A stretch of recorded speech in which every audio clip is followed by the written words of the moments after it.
और अब जयपुर से बड़ी खबर है। सीएम भजनलाल शर्मा का सख्त एक्शन। 2 आरपीएस और एक जेल सेवा अधिकारी पर गाज गिरी है। महिला बंदी सुधार गृह की उपाधीक्षक सरोज विश्नोई निलंबित की गई है। सरोज पर महिला बंदी के साथ में रखने का आरोप है।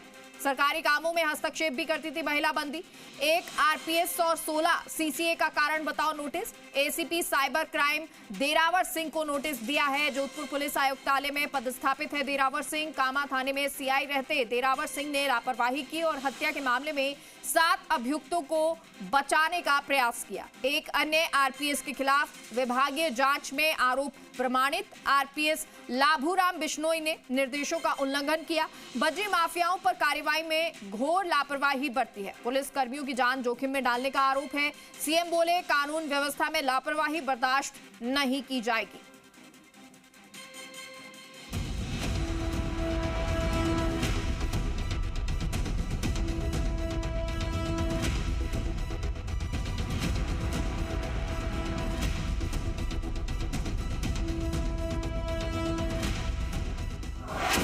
आईजीएसपी को सीएम की 2 टूक।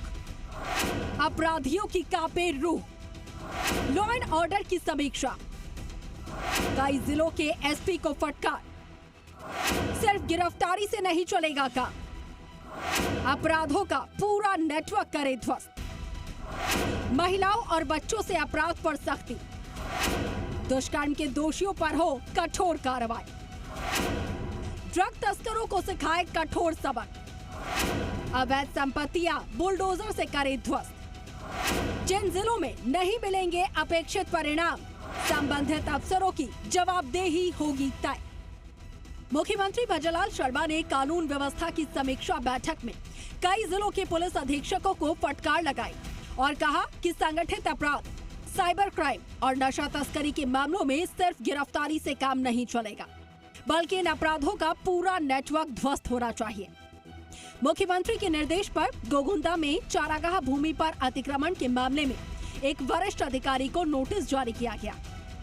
उन्होंने अलवर, श्रीगंगानगर और भरतपुर में हाल ही में हुए आपराधिक घटनाओं को लेकर संबंधित अधिकारियों से जवाब मांगा।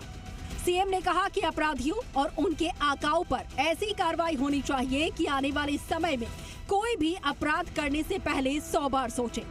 उन्होंने कहा कि लगातार ठोस परिणाम देने के बावजूद भी एक भी अप्रिय घटना पुलिस और प्रदेश की छवि को धूमिल कर सकती है। उन्होंने बताया कि 2023 की तुलना में संगठित अपराध और फायरिंग की घटनाओं में कमी आई है, लेकिन इस गिरावट की रफ्तार और बढ़नी चाहिए। मुख्यमंत्री ने कहा कि अवैध हथियार संगठित अपराध की रीढ़ है और संगठित अपराध को रोकने के लिए इसे तोड़ना बहुत जरूरी है। जिन जिलों में आर्म्स एक्ट के मामलों में बढ़ोतरी हुई है, वहां पर अवैध हथियारों की सप्लाई चेन तोड़ने के लिए विशेष अभियान चलाया जाए। हथियार बरामद होने की स्थिति में सिर्फ उस अपराधी तक कार्रवाई सीमित न रहे, बल्कि उस पूरे चेन सिस्टम का पता लगाकर सरगना तक पहुंचकर इस सिस्टम को ध्वस्त करने का लक्ष्य रखना होगा। सीएम ने अपराधियों के सोशल नेटवर्क के साथ साथ फाइनेंशियल नेटवर्क का खात्मा करने पर भी जोर दिया और कहा कि सोशल मीडिया की निगरानी करते हुए ऐसे युवाओं पर विशेष नजर रखें जो कि अपराधियों को फॉलो करते हैं। साथ ही हवाला लेन देन पर अंकुश लगाकर अपराधियों की इनकम के सोर्सेस को भी बंद करना होगा। ड्रग तस्करों की अवैध संपत्तियों को जब्त, कुर्क और बुलडोजर से ध्वस्त करने के लिए कार्रवाई में तेजी लाई जाए।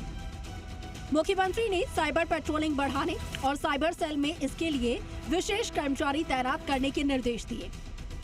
उन्होंने कहा कि डिजिटल अरेस्ट और ऑनलाइन ठगी के मामलों में त्वरित कार्रवाई करके आमजन का विश्वास बहाल करना पुलिस की जिम्मेदारी है। साइबर ठगी का एक भी नेटवर्क राजस्थान की धरती पर बचने न पाए। इसके अलावा मुख्यमंत्री ने महिलाओं और बच्चों के विरुद्ध जघन्य अपराधों को अत्यंत गंभीर बताते हुए ऐसे मामलों में त्वरित और कठोर कार्रवाई के निर्देश दिए। उन्होंने कहा कि पीड़ितों को जल्द न्याय दिलवाने और अपराधियों को कड़ी सजा सुनिश्चित करने के लिए सभी स्तरों पर संवेदनशीलता और तत्परता के साथ कार्य किया जाए। सभी रेंज आईजी और पुलिस अधीक्षकों को एनडीपीएस, गैंगस्टर, हिस्ट्री शीटर और अवैध हथियारों से जुड़ी हुई गतिविधियों, साथ ही संगठित अपराधों से जुड़े हुए लंबित मामलों का व्यक्तिगत विश्लेषण करने और समयबद्ध निस्तारण करने के निर्देश दिए। सीएम भजनलाल शर्मा ने इस बैठक में स्पष्ट किया है कि जिन जिलों में अपेक्षित परिणाम नहीं मिलेंगे, वहां पर संबंधित अधिकारियों की जवाबदेही तय की जाएगी। मुख्यमंत्री ने निर्देश दिए कि सभी जिलों में नियमित रूप से कम्युनिटी लाइजेंट ग्रुप की बैठक आयोजित की जाए, जिनकी मुख्यालय स्तर पर मॉनिटरिंग जरूरी हो। प्राप्त सुझावों और शिकायतों पर समयबद्ध कार्रवाई सुनिश्चित हो सके। इस बैठक में मुख्य सचिव, पुलिस महानिदेशक, मुख्यमंत्री कार्यालय, गृह विभाग और पुलिस विभाग के उच्चाधिकारी मौजूद रहे, जबकि रेंज पुलिस आईजी और सभी जिलों के पुलिस एसपी वीडियो कॉन्फ्रेंसिंग के जरिए बैठक से जुड़े। बाबूलाल धायल, जी मीडिया, जयपुर।